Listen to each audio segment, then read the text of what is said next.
Ituturo ko sa inyo kung paano nyo malaman agad yung score nyo after ng Kaigo Fukushishi exam. Pero disclaimer lang, guide lang ito at hindi pa ito yung official result. Para lang meron kayong idea at hindi kayo nangangapas kung ano yung total score nyo. Yung official score ay lalabas maybe end of March. So may pinost ako sa aking Facebook page na link. I-copy nyo yun, then i-paste nyo sa browser. Then kapag na-open nyo na tong website na to, manual yung i-input yung mga sagot nyo sa bawat question. Ang ginawa ko kasi dati, sinulatan ko yung mismong test paper ng maliit na checkmark ng bawat sagot ko. Para ma-check ko agad yung score ko since pwede namang i-uwi yung test papers. At nag-search lang ako sa Google para malaman ko kung may lumabas ng mga sagot. At nakita ko nga tong score calculator tool. Kung hindi nyo nalagyan ng palatandaan yung mga test papers ninyo, mas maganda na gawin nyo na agad to habang fresh pa sa utak ninyo yung mga naisagot nyo. Make sure na wala kayo na double click sa isang question. At pareho yung i-input yung sagot dito sa sinagot nyo mismo sa test papers. Pagtapos nyo ma-fill out lahat, i-click nyo yung nasa baba na nakalagay na Saiten Suru.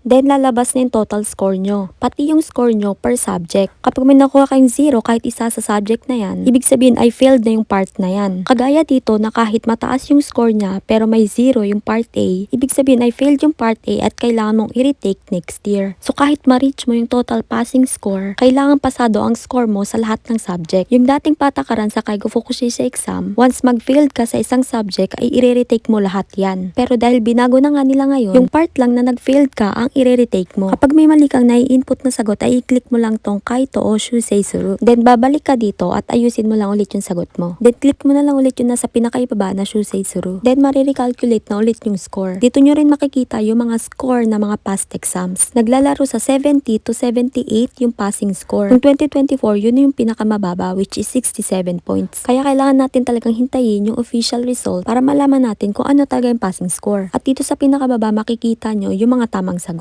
At kung ano yung sinagot nyo sa bawat question. So sana nakatulong sa inyo. Yun lang. Bye!